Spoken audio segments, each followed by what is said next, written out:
Ladies and gentlemen, please notice that exits are conveniently located at the front and rear of this auditorium. When leaving the theater, we suggest that the exit at the front of the auditorium will allow you easier access to the parking areas. Thank you. And away we go. That's a new thing I'm working on. When you always love that list, just leave questions. I don't walk right into that. There are some. I'm not saying this is a good movie. Oh, what? That is finished Willem Dafoe. He looks just like Willem Dafoe. I thought he looked very familiar. Don't throw out a fact. You are correct. Butler, you should use some facts sometimes. Butler, don't take my I'm pretty confident your brother doesn't listen to the Forgotten Cinema podcast, but if he does, boo. Hi, I'm Mike Field. And I'm Mike Butler. And you're listening to the Forgotten Cinema podcast. Each episode, we highlight a film that, for a variety of reasons, was forgotten by audiences. Whether it's because a more popular movie came out at the same time, or the movie simply didn't catch on with an audience in its initial run. We'll discuss what we love about the movie, or perhaps don't love about it, but we'll always recommend you revisit it. If you enjoy our podcast, please feel free to rate, review, and subscribe on Apple Podcasts or wherever you're listening to this podcast. What's up, Scoongeely? Nothing, man. All right, so this is our season 3 finale of the Forgotten Cinema podcast. Time flies so fast. Time does fly so fast. We are currently in the week before Christmas, but you are listening to this when? February? This is like March? the end of January. Yeah. This is because we're almost about to do our couple of Valentine's Day This is ones. February. Oh, you're right. You're absolutely right. So you're in the winter somewhere. So it's probably cold. It's really cold right now. But today we are talking about the 1991. This is described as an action movie, and which I disagree with. Yes. We're talking about New Jack City. Like I said, it came out on March 8th, 1991. Were you about to do a line from the movie? I was about to sing the song from the beginning. Go ahead. No, please. I'll just add it in. No. I don't want to get your singing. I don't want to get that in the way of my fact giving. Oh, no, fact away. For the New Jack City.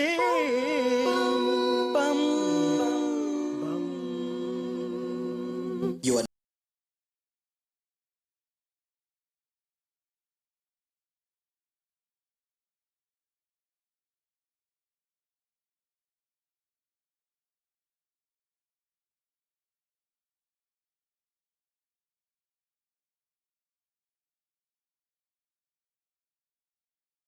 New Jack City is 97 minutes long. It's rated R. It has a production budget of $8 million. Its opening weekend, it made $7 million. Domestic, 47. It was not released internationally, so its worldwide is also 47. It has the distinction of being the highest grossing indie feature of 1991, which makes a lot of sense when your production budget was $8 million and you basically almost make it back opening weekend. Oh, yeah. Bravo. Like I said, March 8th, 1991, that was a Friday. It opened the same day as The Hard Way, which is the Michael J. Fox, James Woods cop movie.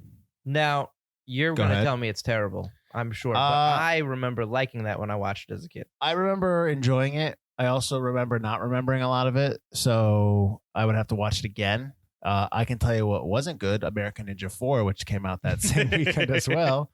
And then La Femme Nikita. Not the La Femme Nikita that Bridget Fonda's in. The actual movie that Bridget Fonda's movie is a remake of. So the French version, which is, I don't know. I like the Bridget Fonda version, but I do like the French version better. I've only seen parts of the French version. Okay. But I do like it's pretty much the same. The week before, you had The Doors that opened up, which is probably not New Jack City's competition. And it was the only big movie that weekend. There was a couple of smaller movies, but none of that was New Jack's competition. The week after New Jack City opened up, you had The Perfect Weapon, If Looks Could Kill, the Richard Grieco spy movie, Guilty by Suspicion, and Class Action, and also True Colors. So you had a good like 5 movies that had star people in it. Class Action had Gene Hackman. Guilty by Suspicion had Robert De Niro. So you had some movies in there that had big name actors in there. So that could be, New Jack's competition a little bit, but New Jack City still did well. Mm-hmm. Directed by Mario Van Peebles. This was actually his directorial debut. He also was director of Posse, Badass, and Armed. Armed is more recent. Mm-hmm. Written by Thomas Lee Wright and Barry Michael Cooper, but I believe Barry Michael Cooper was the main writer. Wright has written The Last of the Finest and The Long Ride Home. Barry Michael Cooper wrote Sugar Hill, Above the Rim. He started out as an investigative reporter for The Village Voice, which is kind of where the idea of New Jack City, it came from somewhere else, but being an investigative reporter, he probably was investigating a lot of people like Cash Money Brothers or helps him learn how the whole system kind of absolutely. Music by Vassal Burnford. I apologize if I screwed that up. Michel Colombier. I also apologize. Burnford did the only thing I have down here that maybe people would know would be the Melrose Place show. Mm-hmm. Colombier, Man on Fire, The Golden Child, which I like. Hobo with a Shotgun, more recent. Cinematography by Francis Kenny from Coneheads, Scary Movie, Wayne's World 2, and many, many others. Producers George Jackson and Doug McHenry. George Jackson produced the House Party 2 and 3 sequels, Jason's Lyric, and The Walking Dead. And Doug McHenry also produced The Walking Dead. Now, The Walking Dead, do you know what that movie is? It's a Vietnam movie. No, I only know it as, obviously, The Walking Dead. I believe Lorenz Tate is in that. Walking Dead is the only movie that has a distinction for me where it's the only movie I ever walked out of. Really? Yeah. And it's not because whether The Walking Dead was bad or good. It was, we got to the theater late. No, I take it back. We got to the theater on time. But I'm going to just say it. This theater is the Showcase Theater in Milford. Now, I worked at the one in the Fourplex. This is the one that was down the street at Cherry Street. Okay. They had a habit, and I'm pretty sure that we work with the gentlemen that do this. They had a habit of starting their previews early so that they can get out early. So this was towards the end of the night. So when I walk in at 10 o'clock, the first trailer should be on screen. So we had made it. But when I walk in at 10, the movie's on. And I knew they started it ahead of time, and it ticked me off. And so I was already in a bad mood. And then at that point, I was just like, I was in no mood to watch a movie. And I was like, let's just go. And so I left. So no, it was not Walking Dead's fault. It was more, I was just annoyed. A certain person's fault who we probably were. Yeah, which I just, it bothered me so much that they started it early. But anyways, this movie stars, if you didn't already know, Wesley Snipes as Nino Brown, Ice-T as Scotty Appleton, Alan Payne as G-Money, Chris Rock as Pookey. Mario Van Peebles is in this as well. He plays Stone. I think it's Michael Michelle or Michelle. I can't remember which way to pronounce it. She plays Selena. This is actually, I believe this is her first movie. She is from ER. And she was also in Ali. Bill Nunn has, I don't know why this is the name of his character, the da man. He stutters in the movie, but apparently they didn't want to give him a name, so they called him da man. He is from Mo Better Blues, Do the Right Thing, Regarding Henry. Russell Wong as Park. You may know him from Romeo Must Die or The Mummy, Tomb of the Dragon Emperor. And Judd Nelson as Nick Peretti, one of the Brat Pack, St. Elmo's Fire, Breakfast Club. I assumed you knew the other people since they're more well-known, but Wesley Snipes is from Blade, White Man Can't Jump, Demolition Man. White Man Can't Jump is a movie that we'll be doing at some point, right? Yes. Yeah. Ice-T from Law & Order SVU. I think he's been on there for 28 years. Alan Payne is in Jason's Lyric, Vampire in Brooklyn, The Perfect Storm. Chris Rock, obviously, you would know who Chris Rock is from his comedy specials, but he also did Top 5, which I actually like Top 5 quite a bit. Grown Ups, and he's in the new season of Fargo, which I forgot. He's also producing and helped create the story for the new Jigsaw movie for Saw. Oh, awesome. So, yeah. But I really love the Fargo TV show, so I was kind of like really hyped about that. And then Mario Van Peebles he was in Solo. He's also from Jaws the Revenge. I actually saw the print where he survives in Jaws the Revenge. What? Yes, exactly. There was when Jaws came out, and Mario Van Peebles, his character you think he gets eaten. At the end of the movie, he pops up. He's like, oh, and that's it. But like, I saw it. I know I saw it. But now they took it out because nobody believed it. And it was like, I was like, I know I saw it. I know I saw he survived. But then I found out like they had removed it, but you still can find it in like Japan or some other, like someplace like where they have it. But yes, he did survive in the original. He was also in Heartbreak Ridge. He was in Heartbreak Ridge with Clint Eastwood. Clint Eastwood was actually instrumental in Mario Van Peebles getting New Jack City because he was a first-time director and he wanted to do it.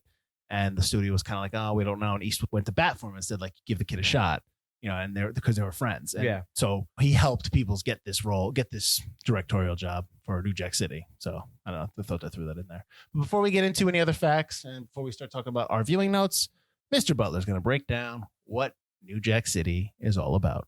New Jack City is all about those Cash Money Brothers. CMB. That's right.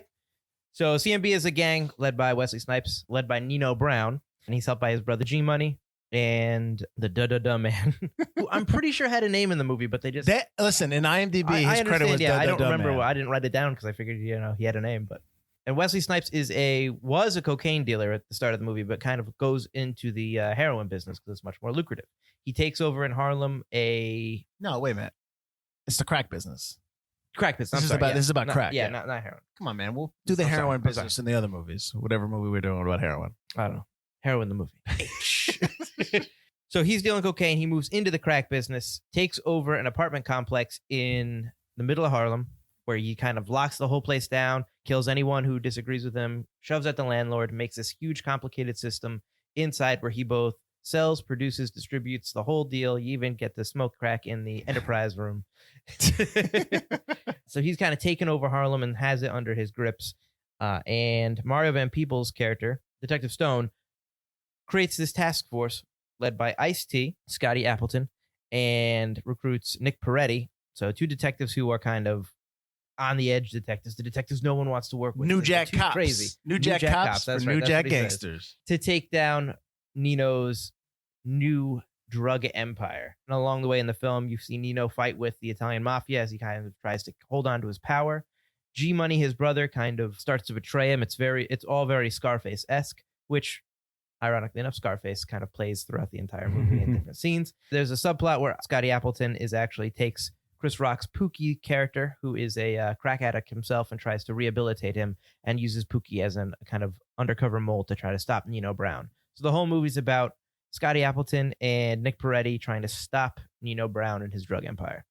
It's a pretty simple plot. Well, that's the plot point. But this whole movie is really about the crack epidemic that was in the late 80s. Absolutely, yes. That took over the country. This is also based on a real life gangsters, the Chambers brothers, who were from Detroit, and they did the same thing. They took over a complex, and each floor would sell a different drug. And then they would have, and basically people were either you can stay, but anything's gonna happen. We don't care, or you get out. And they took it over and they like guarded it. Everything you saw in New Jack City was probably similar to what you would happen with the Chambers brothers. So yeah, did the ID cards with the swipe. I don't know, maybe not, but advanced. maybe too. I mean, who knows? I mean, it's just because I'm watching New Jack City, and there's stuff that's going on in this movie where I'm just like in broad daylight.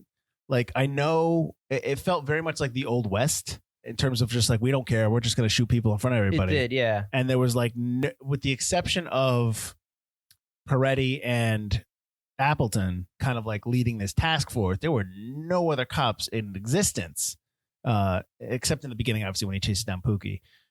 So I just, right off the bat, I was like, wow, really? But then when I started reading about like what it was based on, and then I started thinking about what the movie's about, it kind of took the edge away of me kind of critiquing in terms of what was happening on screen to like, because this is one of those movies where it's definitely pushed forward by the narrative in terms of the message of the social message of what happened. So you kind of have to understand about the other stuff. It's just, there's a lot of first time director stuff in this movie that I kind of had a problem with, but not so much where I'm like, turn this off. It was more just kind of like, the askew shots that they had, the different angles that just for random, just kind of like two shots, just random angles that kind of were off-putting for me. But it also was just like first-time director kind of thing, which, listen, I'm not a first-time director, but I was doing that stuff in a first-time director role, so I get that. Well, let me ask you this. This opinion is before or after you talked to me the other day where you're like, okay. This is after. Because so you've kind of warmed to it since I watched, the last time. yeah, right. I like, just to give you kind of an insight behind what happens in Forgotten Cinema. And I watched this in one sitting. Nice. It's only an hour and a half. I would hope so. I had to watch Uncut Gems in 2 sittings, but yeah, that was okay. Regardless. Yes. So I like to watch the movie first, get my viewing notes, and it's usually too late for me to kind of start doing the facts, but then do the facts either the next day or the day after, and then just sit down and kind of just like read up about it. And okay. So yes. So when I first saw it and I talked to you, I was just like, whoa. Because I've seen this movie. I have seen this movie. Mm-hmm. But I must not have watched it like, hey, let's watch New Jack City. I must have picked it up. Like, I must have watched 20 minutes here, half hour here, 15 minutes here, And also in 91, I'm 16. So I didn't watch it when I was at 16. I was probably like a little older. Right.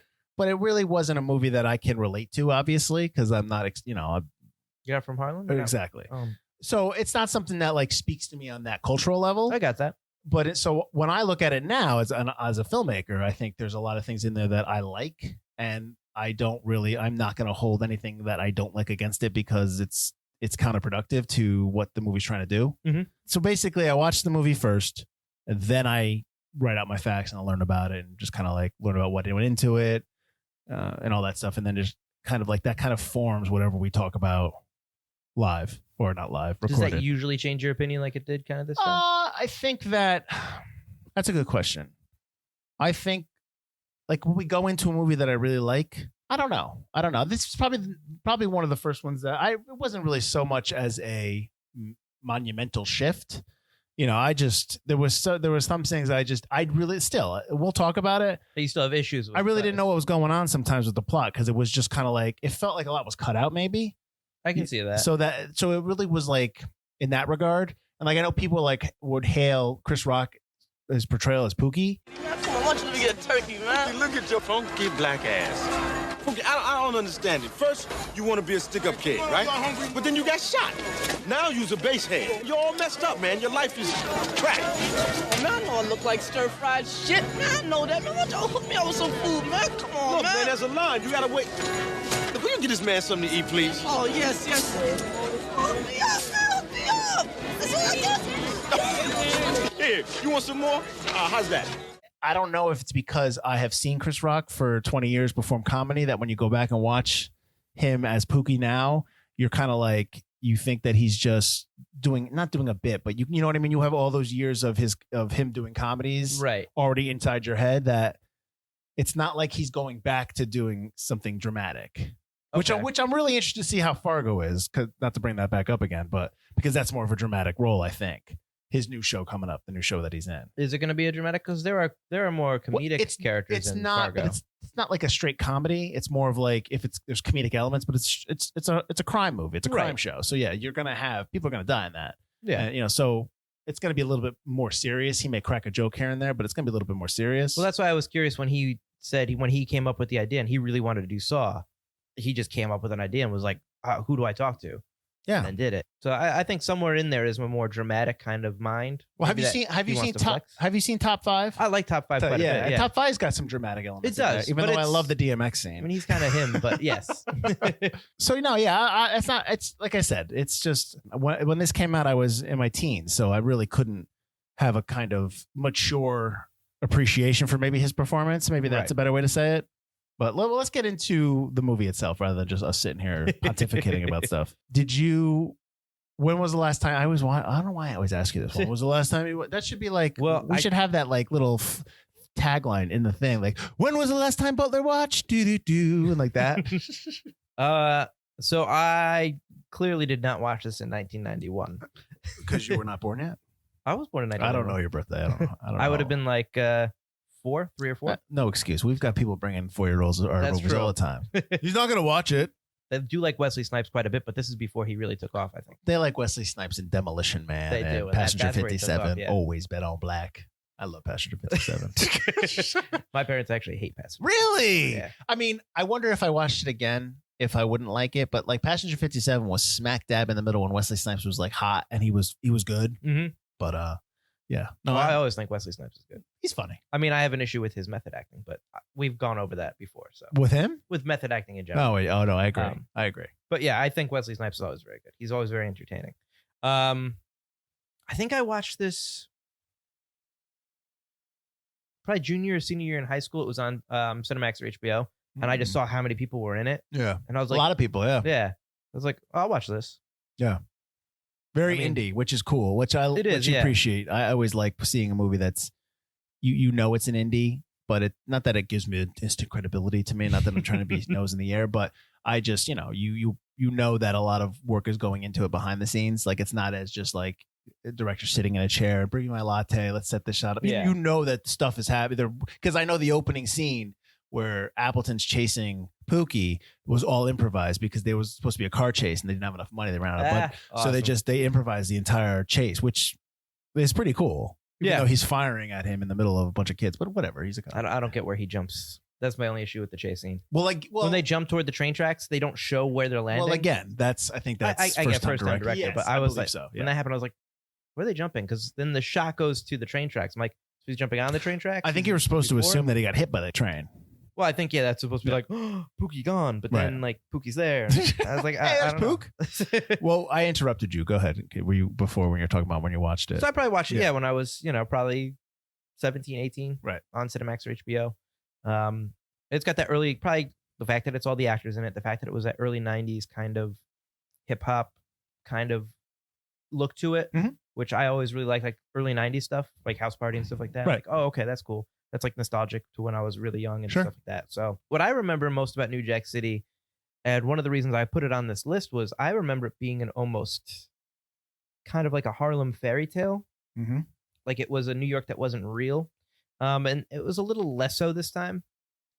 I think now that I'm older and a little more jaded and like Well, you're also crime is more rampant. And but like, you're also somebody who is more, not want to say socially conscious, but you were young back then. exactly. So, it's like you're that only amount of crime. you only know what is around you. Right. Right.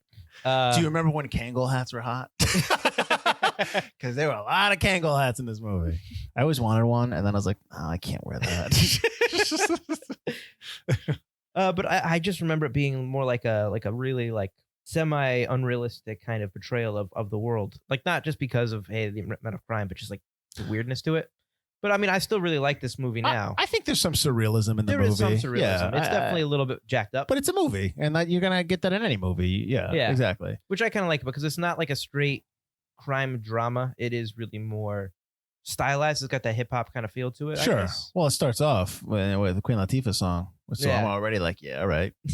I didn't realize, and it's funny when you see the poster for it and any kind of art for it. Judd Nelson's all over the place. Judd Nelson is probably in maybe 15 minutes total of this movie. Mhm. He is not in this movie, and He kind of comes into it more toward the end. but he's like, yeah. it's almost like when I almost think like he's in it because he was a name, and to give it some cred, that kind of thing. But he's not. It's not. He's has no effect on the movie whatsoever. He's always yelling, and like when they're in the apartment, and he shoots. yeah, I'm like, and he shoots the gun at the target. It's Yeah. like, you are still in an apartment. You're officers. You just fired your weapon inside your apartment building. I didn't get that. You're gonna have to write paperwork for each of those bullets that you. I really like the opening shot of the film. I'll tell you that. Well, Like, it repeats at the end when they go back. yeah. Yep. Like I thought that was really cool. Like at first I was nervous because you told me you didn't like the movie, so I was like, Well, I didn't say I didn't like the movie. I just was like, you were like, my very- comment to eh. you was I don't remember. I remember liking it more. I think that was what I was thinking. When I Okay. said, yeah. So I was like, oh man, did I make a mistake? I mean, I watched this movie when I was younger, so and then the movie began, and I was like, I like that opening shot, that Sure. whole kind of. That's not. I mean, now you could do it with the drones. It's like, that's, ooh, that's whatever. a helicopter shot. But yeah, I like the helicopter shot going over to the bridge and the guy's dangling over. That- Although which- you could tell he's tied up. I could see. The I rope. couldn't see it. No. Oh, it's right I between was- his legs. I was sitting there wondering. The shot that Mike's describing is that it's a long helicopter shot that goes past the Statue of Liberty, goes to the city, but ends up going to one of the bridges. I don't know which bridge it is, and it goes to these. Who's holding him? Was it G Money? No. It's the okay. man, yeah. One of the gangsters is holding another guy over the bridge. Oh no, it's both of them. The man and Wesley Snipes comes out. Nino comes out of the car and goes and says like, you're effing me, that kind of stuff. And it's a whole shot where they go right to it, and there's no cut. And all I'm thinking is like, how are they setting that up? Where these guys are on the side of the bridge, they know the helicopter's coming. How are they getting the signal to like just start hanging them out? So I was appreciative of just kind of like what went into that shot. Yeah. But again, they kill that guy in broad daylight. They drop him off a bridge. It's not like they're in Harlem when they're doing it. They're like in front of commuters. Right. I mean, I'm sorry, but the law can't be that, Well, I think that kind of sets up that whole like I was talking about before, and you're kind of saying it was like that fantasy feel. To Sure. it. It's not quite the New York City that really existed, but it's heightened. It's a little bit more rampant with drugs to really hammer home that point. They make a point of saying at some point that Nino Brown has a lot of cops on his payroll, that kind of thing. Yeah. So I know they throw that in there, and maybe that's what we're supposed to think. But it's just like I was like, that's in the middle of the afternoon. Someone saw that. I also think it's interesting. They start Nino with a ton of power. He just gets more power.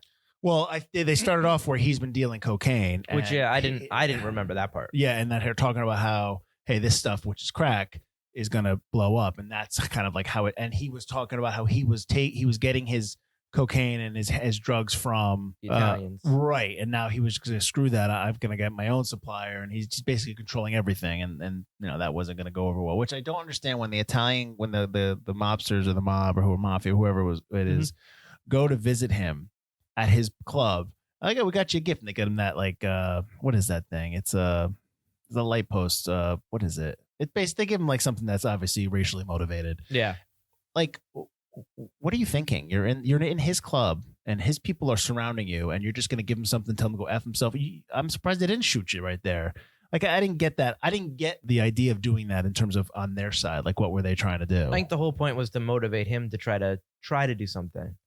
So they wanted him to have a gunfight in the middle of the club? Maybe not a gunfight, but maybe start a fight or go, I'm going to get you, threaten them. And then once they threaten them, I could be like, all right, now I'm going to get you. Oh, okay. They were trying to try to set him up. That makes sense. He wasn't doing enough then, but he wasn't playing ball. Right. So then have him try to come up against him, and then they can just slap him down. Right. Which didn't work so well for them. So the other thing I wanted to bring up before we get into later in the movie. So we first meet G Money. He's taking bets. He's like going to shoot a shot. He's shooting a basketball shot. Yeah. And I was like, oh, it's like he's shooting a 17-foot shot. Even I was like, that shot's easy to. I mean, come on. That's not impressive. Why exactly? None of those guys who probably play basketball every day in the summertime can do that. Shame on everyone who's betting against him for making that shot. And all the kids are watching like, oh, it's a jump shot. Like some of those 5 or 6 year olds could probably have made that shot if they really tried. I want to get into the filmmaking stuff because we talked about it a little bit. Okay. So I wanted to talk about Pookey. So he gets Pookey clean, and they spend about 10 minutes, 10, 15 minutes, maybe 10 minutes of Appleton watching Pookey go through rehab, talking to people. You know, you actually have a Kelly Jo Minter in there from Summer School. We talked about her in the last one of our previous episodes. She's in there for like a cameo, and you just kind of see Pookey like going through withdrawal, and Appleton's there trying to get him clean, and then you obviously see that their former friendship, and you know, Pookey from that point, Pookey's going to go, let me go undercover and all that stuff. And then, so they spend a lot of time on that. And then as soon as he's in the distribution room where he's handing the crack vials out to people who are buying them, they're doing through that slot, immediately he's on crack. Immediately he goes right back to it. It's because of the beach scene. I mean, and that's one of the things like when Appleton's like, oh man, I really messed up. You did mess up. You made Pookey get back on crack. Yeah. Like Pookey was ready to do what he needed to do. He was already telling everybody, I will go into the crack den. I will get you the information. Even though Detective Stone and Peretti were just like, oh, no, you're not going to do it. You're not going to do it. He's still like, no, I'm going to do it. And then Appleton gets in his face and starts yelling at him and shouting at him and poking him and really just making him nervous and destroys his nerves. And that's when he wants to get back on crack. It was that scene at the beach that causes Pookey to want crack. And he almost smokes a pipe, but then he puts it down. But I think being around that much crack and doing the deed is like he wanted to get into that room anyways, right? But not to get the crack at first. But then his nerves were broken. Okay. Appleton broke him in that beach scene. All right, I don't know. Maybe I guess I can. Which kind of pissed me off because I was like, Appleton's whole thing was like he knew what he needed to do. He helped him get clean, and then now he's setting him off. I'm like, come on. Well, they portray Appleton and Peretti as cops that are on the edge, but they don't like. Right. But they don't really. That's all you get in terms of their background. You know what I mean? You get a little bit of where they come from, but yeah. But apparently, like, you know, Peretti knows how to disarm bombs when he's pulling wires out of that bomb. I imagine Peretti has done all different things as an officer that would almost get him killed. He's probably very Riggs-like. Like they talk about the motorcycle thing and all that. Like he's a former crack addict himself or whatever. So he's a guy that's not too afraid to die, I would imagine. Mm-hmm. Then you get Appleton's history with his mom getting shot. Mm-hmm. Turns out to be Wesley Snipes. Just kind of like, all right. At the end of the movie, when he's on trial and they have a shot of the crowd and he has his new girlfriend because he kind of leaves I don't know if she's his wife, but she's his girlfriend or wife. Right. But she can't have kids or something like that. Yes. Is that, yeah. Okay. So he leaves her. Yeah. He wants to make an empire, Scarface style. Right. So he's with his new girlfriend. But okay, so his new girlfriend's at the trial. Was she wearing an eye patch? Like, did you notice that she was?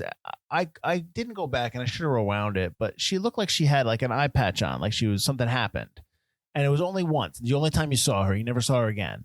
Oh, I didn't notice that. Okay, because I maybe I should have watched. Although she was there at the wedding fight. I don't know how long after this trial takes place. This is at the end when he. I know what you're talking about. Yeah. Right. So I don't know if that's a wound from there, but I didn't notice the eye patch. Okay, because I noticed it, and that's what that just leads me to think that there's probably some footage on the cutting room floor kind of thing. I think maybe that. Because a lot of times there's a lot of things that are just, it's happening. It's from scene to scene to scene. There's no, not build up, but there's really no transition like that eases me into the next scene kind of thing. Yeah. It's just kind of like it comes at you. I think they cut out a lot in the factory fight. Okay. Because Snipes just gets out, even though they still have the whole place covered. You get him killing 2 people, and then he just gets out. Right. So I think there's probably more to that. There's probably more to him hiding out in that apartment he's hiding out in. Right. So I think there's a decent amount. I also thought the funeral scene, I actually wrote a note because Peretti goes, remember how at Pookey's funeral you asked me why I was there and asked me why I was there if I didn't care? And I was thinking, no, I don't remember that. Like, the funeral just kind of, it was the very end of the funeral, and then you guys walked away. Oh, I have a note here that they toss a rose on the casket, it just falls off. He's like, yeah. We have 15 minutes to be here. We didn't get permission. We got to get out of this. Hurry up. That's fine. It works. Walk. Also, the Peebles stone with the baby on the beach was weird. Yeah. Let's show him as a family man. Yeah, he really okay. Why are you taking your baby on? You're undercover. How about when the Italians or the mob, they go off and they threaten him, and then like they don't go into hiding. Like they're obviously in some type of war mode, right? But they don't go into hiding. They go chill out in front of their, like, Soprano style, sit in front of in their 1930s suits with the hats and everything. But did you notice the dude shaking as he was getting shot, but he had not gotten hit yet? Like the squibs didn't go off. So there's one dude. So they're spraying the people, and obviously everyone's like, oh, they're shaking and they're getting hit. But there's one guy that's already shaking, and none of his squibs have gone off. And he's like, he's just like doing this. I'm just like, you didn't get hit. Nice. It's like towards the end of the line. So check that out if you want to see something funny. There's nothing funny about it. But one of my I do really like this movie, but one of my main issues with the film is that it's almost a few films in one. The Pookey story seems like its own whole story. The Nino Brown story is its own whole thing. The trial is almost a little mini movie added to the end, like it's an episode of SVU. But I don't think they do a great job at merging all those stories together. Okay. They almost seem like, all right, now we're doing. You pepper a little bit of Nino Brown in, but right now we're doing Pookey's story. Okay, now we're doing Nino Brown's story for real. Now we're doing Appleton's end story. Well, I really don't think you need to. You probably don't need the trial stuff. You don't need him getting off and then him being killed by. I'm surprised you haven't mentioned this guy from Star Trek. Him being killed by the old. I was getting there. There you go. But go ahead then. He's killed by the guy at the end. Who's Bill Cobbs. He is from Star Trek. I believe he is Benjamin Sisko's father. Good job. From Deep Space Nine. That is your Star Trek note from Mike Butler. Enjoy. Mr. Brown, did you heard state's evidence? Did you sell out the CMB? Mr. Brown, are you pleased with the outcome? Absolutely. I think the American justice system is the greatest in the world. Proud to be an American. Hi, Mom. Idolater! Your soul is required in hell!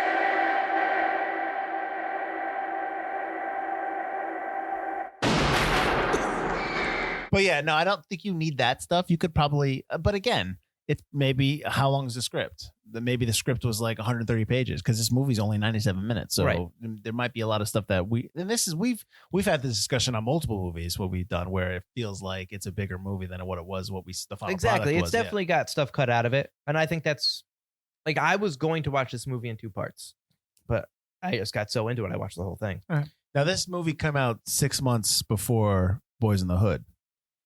It came out. Okay. Yeah. I like Boys in the Hood better. I like New Jack City better. Really? I really like New Jack City. I like Boys in the Hood is very good. Yeah. But it's a little more dramatic. And again, like you said, it's hard to find a point of reference for some of these films because you can't. It's just not a life you've lived. But see that to me, like the storytelling aspect of Boys in the Hood, I related to more in terms of like the story was being told to me and I understood it. You know what I mean? Like it's kind of like somebody who can tell a good story and somebody who can't tell a good story. I got you. That's what I'm saying. I'm surprised that you like this better than Boys in the Hood. I like Boys in the Hood quite a bit. I just think New Jack City because I think that whole crime drama like a little bit is skewed from the real world. I think I tend to gravitate more toward that. Sure.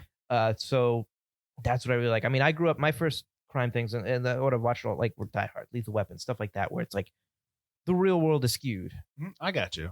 So I think that's what I like New Jack City, like trying to teach me a lesson, trying to tell me a story, trying to have a theme, but in a more entertaining way. Whereas Boys in the Hood, it's sad, it's dramatic. It's not like it's just kind of like New Jack City at least is like a little hyped up version of reality. Sure. And I think that's why I gravitate more toward that. And I think I saw New Jack City before Boys in the Hood. Well, you would have if. Oh, well, yeah, no, duh. Sorry. So I think that's why I gravitate more toward New Jack City. New Jack City also was released. Like I said, March 8th, but 5 days before this movie was released, that was when Rodney King was beaten by those LAPD officers. So when it came out, it started. People were blaming the movie for inciting violence. So that sometimes this movie was pulled, which is Ice-T came out and said it was bullshit, and obviously it's ridiculous. Yes, I am not. Movies and TV and video games, they do not incite anything. It's, yeah, exactly. That's ridiculous. That's just pointing fingers because you don't want to point at yourself, kind of thing. It's almost like movie comes out. And then the Rodney King beatings happen. And then you have, that whole thing went on the whole year because the verdict and all that stuff. And then you have Boys in the Hood and you have all these movies that come out that kind of like are reflecting that life and what, so I think, I don't want to say like it came out at the right time. I think it did come out in terms of just being socially conscious and putting it in people's minds that like someone like you and me or people who do not experience this life, can understand what's going on, especially with the crack epidemic. Yes. It's like almost like a movie for the times. It came out in 91, but it takes place in 86 and then 89. So it's of the times.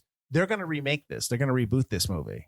The Malcolm Mays from Snowfall is supposed to be doing this. They announced a reboot a couple months ago. Oh, did they? Right. And I just don't understand that because it's different when a movie comes out during that time or maybe a couple years after. Right. Than when a movie comes out 20 years, 30 years later, because it's more of a nostalgia. You could fall into the trap of being nostalgic. Is the movie supposed to take place back in the 80s and 90s? Well, to be fair, I don't know if it's a movie or a TV show, but I think if you're redoing New Jack City, you can't. It's about the crack epidemic. You really can't. What are you going to do about it now? The opioid epidemic? Opioids or heroin? Yeah, but opioids are more. That's cross cultural. That's all over. That's like in suburbia. That's everywhere. That's what you could add more characters, especially if you do it as a TV show. Because I actually have a note that this would make a good TV show, where Nino Brown is your overarching villain, and you have moments where you can focus on him and his crime empire and the cops trying to stop him, almost like a Wire type situation. Yeah, but see, Wire, more heightened. The Wire. The Wire's awesome. I love The Wire. I got you. Yeah, but again, The Wire was of the times. You know what I mean? There's still a lot of epidemics going around. I mean, if you watch documentaries on National Geographic where they go undercover to these, and they somehow get access to these drug kingpins, and they talk to them obviously with the masks on and stuff, right? And they have whole suburbs where they're giving money out, just like Nino does, giving money to kids, having an ice cream cart go down, but it's really drugs, and the kids are taking them, and the kids are selling them. That stuff still happens all the time. I'm not saying it doesn't. I'm just saying you're gonna. But see, you're rebooting an already popular movie, and you're gonna have somebody else play Pookey when it's almost like Chris Rock's role. You can have a Pookey-like character. I don't know. I think the characters you need if you rebooted it would be you need obviously your Nino Brown. You probably need your G Money. Sure. You need your Appleton. Your Peretti. Right. You need the main. Yeah. That's all you need, and then change it up. Other than that, I'm not saying that it don't do it. Yeah. My hesitation is that I don't think it would be as successful as this one was in terms of not just money success and critical acclaim, but also, just in the social consciousness. I think, you know what I mean? I think you'd have to work some stuff around. Sure. But like one of the things I noticed is rewatching New Jack City, how much some parts of the Luke Cage show kind of took from New Jack City. Cottonmouth's character, for instance, and his nightclub are absolutely the club from this film, and Nino Brown and Cottonmouth are very similar when they're in the club and how he's talking to his group and how he talks on the table. Sure. So I mean, I think and that really works. Cottonmouth's the best part of Luke Cage. We both say that. That's the worst thing they did was get rid of Cottonmouth. Oh yeah, Luke and Cage. Luke Cage's stupid brother. Yeah, worst. Dumb. That was not good. That was not good. I watched it for Cottonmouth. Well, he's an awesome actor. Exactly, Mahershala. Yeah, Mahershala play Nino. Although he's got to be Blade, so was he going to do all Wesley Snipes old roles? No, I'm okay with that. No, Mahershala Ali is awesome. He's awesome in True Detective. You need to watch that. I do need to watch his True Detective. Oh, he's fantastic. Him and Stephen Dorff together in that as the partners are fantastic. God, Stephen Dorff's great in Blade. But yeah, so that's another appreciation I had for this movie and for Luke Cage. Was the fact that they were shot in New York City and it was shot on location. Yes. And that's you can't fake that. And listen, for all I like watching movies that you kind of tell like, oh, it's a studio set, and I get that, and for that it works. Like I just was watching the Hudsucker Proxy, and it's clear that they're shooting on a soundstage or wherever they are, and that looks great. That's a certain style. For something like this, when like Luke Cage, when it's in the city, it's like you can't fake that, and that's awesome. Well, that's what I love about all the Netflix Marvel shows, were that they were all in the city. Yeah, that's the thing I love about. You'll never beat that with Sam Raimi's Spider-Man, the original. Yes, they're in New York City, and being an hour away from New York City, the two of us, we've been there. I hate when they show New York City. Well, actually, I'm some sorry. Spider-Man's filmed in the original, the Amazing, or not the Amazing. Sam Raimi's. No, the outside stuff, yeah, but yeah, the outside stuff, yeah. That's what I'm talking about. Hang on. I got to look something up. I'm just going to hang on then. Okay. So no, they shot entirely in LA, only 2 weeks in the city. So, which made me think the outside stuff. Yeah. But everything inside was LA. I'm fine with that, but the outside stuff's New York. See, even I have a problem with that though. You're in the city, shoot in the city. Okay. You know what I mean? Like, but I think that's more of like indie for me. You know what I mean? I think that's just like the credibility. I mean, you just like the street cred. Why would you want? I mean, like the whole idea of making a movie. It's chaotic. I once described it. When we were on stage, we were introducing, I think, Save the Forest or something. And it's like it's a chaotic mess, but I love it. You love because it's all about one thing. But like, I think that's part of the excitement of being on location. Getting the shots you need to get, where you want to go. I mean, you can get lazy when but I understand the idea of like if you have a family and you want to stay local and you want to stay in LA. I get all that, but I think there's more of an excitement when you're on location. So if you're going to shoot in the city, shoot in the city. But that's fine. I just don't mean to burst your Spider-Man bubble. I mean, I don't care that the inside shots weren't. I got you. New York City. I like that I like that the outside shots are New York, because like I hate, like, again, I'm going to bring up another Marvel film. Is the Hulk is the worst offender when they're fighting in New York City at the end with Abomination, and it's clearly like it's Toronto. It is Toronto. Like, yeah, come on. Yeah, no, I know it's supposed to be Harlem, but they're in Toronto. I got the Apollo Theater's right there, but that's not the Apollo Theater. Yeah, I know. Give me a break. So I do like that New Jack City. It's like that's the city. The same with Boys in the Hood. It's like that's LA. That's downtown LA. Yeah. Well, yeah. No, it is. It's all today. It's all together. Yep. Absolutely. So it's like I like when the location looks like the location. I think you've seen enough New York City where you can tell, even people that aren't from here. But there's just a feel to it. Yeah. There's just a grittiness to even like watching old Scorsese movies. There's a grittiness to the city that you can't fake. Right, because he actually shoots a lot of his indoor shots are like those apartment buildings. Yeah. So that staircase. Yeah. Which shows the age of a city that's been around for a couple hundred years. Absolutely. I think that not shooting in the city is fine, but shooting in the city can only help. It can't hurt. Right. You know what I mean? So absolutely. What, anything else you want to talk about that I'm going to shoot down? I'm just kidding. Who would you recommend this movie to? Filmmakers, like young filmmakers looking to do an indie kind of thing? I mean, you can look. I mean, I thought for an indie film, for the first time, like how to do it kind of thing. Peebles did a really good job. Sure. I think. There are a couple of shots, like you said, that don't make a lot of sense. Like the not establishing where they're jumping down from the train tracks. I thought kind of breaks the chase down a little bit too much for me. Like it stopped the intensity. The camera scene with Pookey, I did not think that was well done at all. When he's got the belt camera. Oh yeah. Well, when he's got the wire just up the yeah.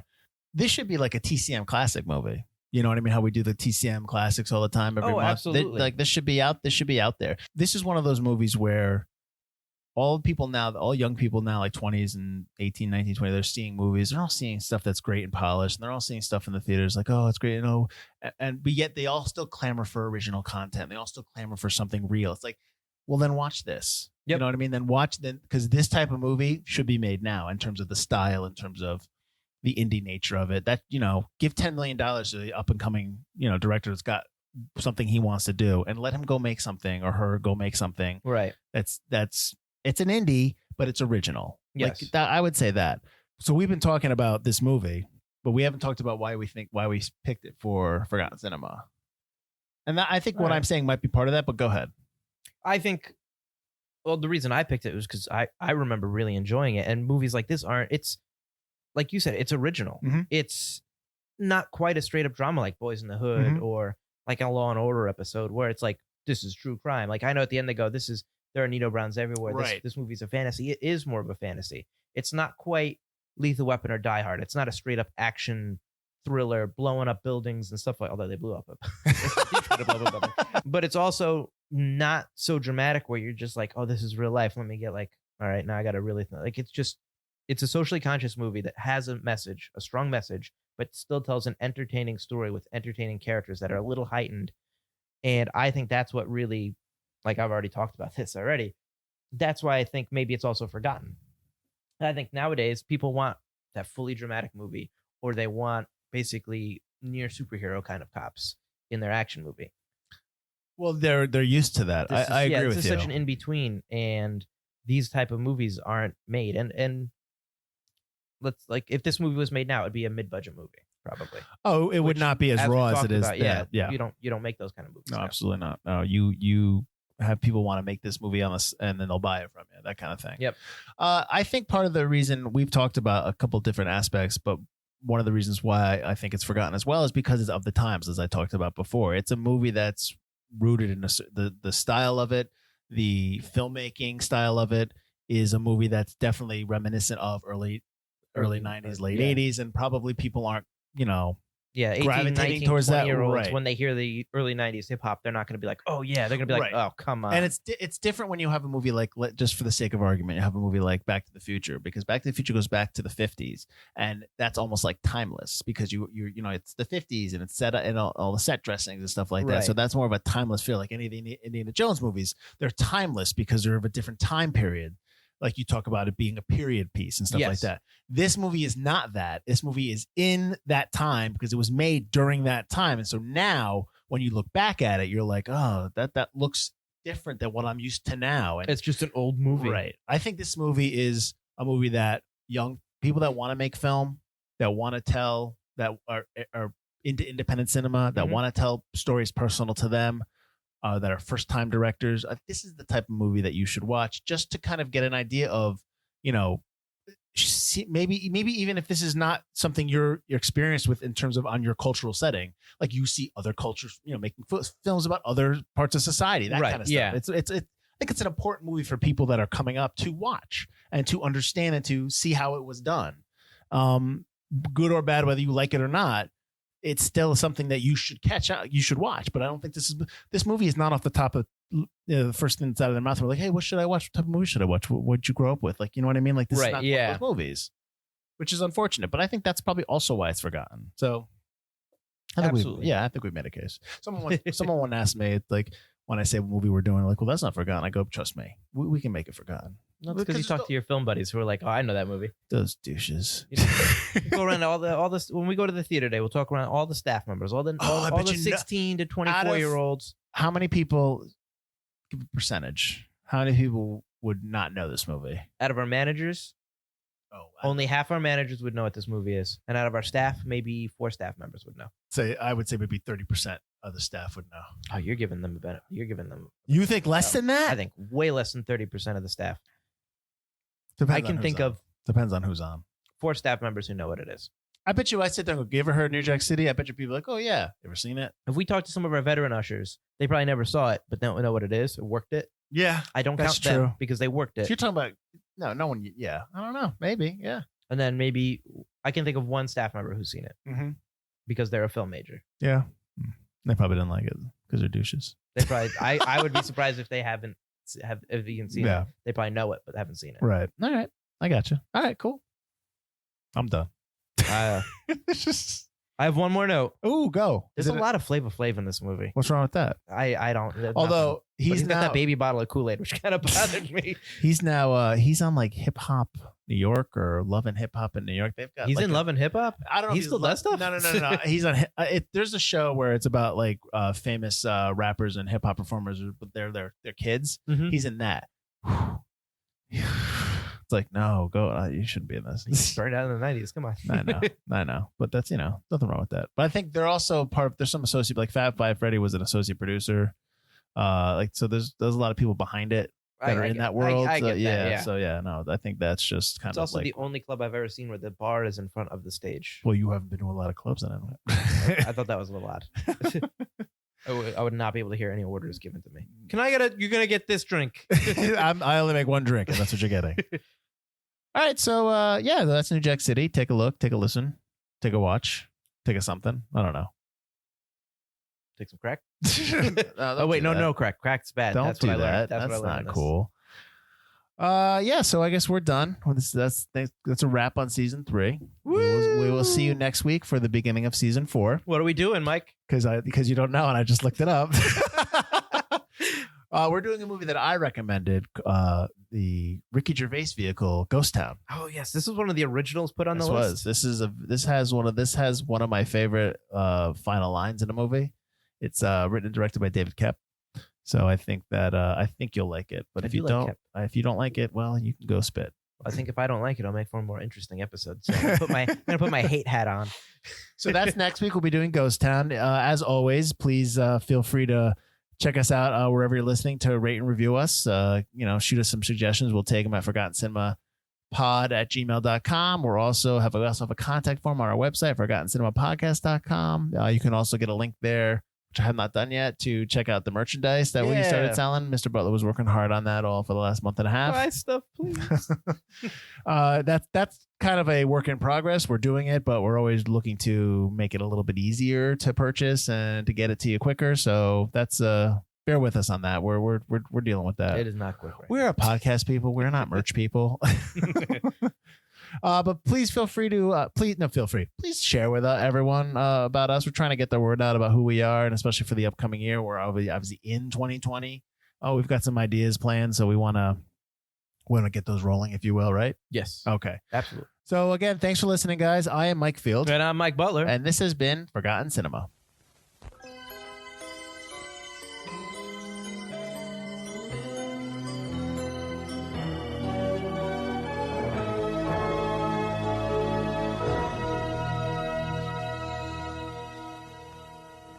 Am I my brother's keeper? Are we new? No. We're New Jack Podcasters for New Jack Cops, for New Jack Gangsters. Ooh, we should just call ourselves New Jack Podcasters. Oh, yes. Yes. Cash Money Podcast.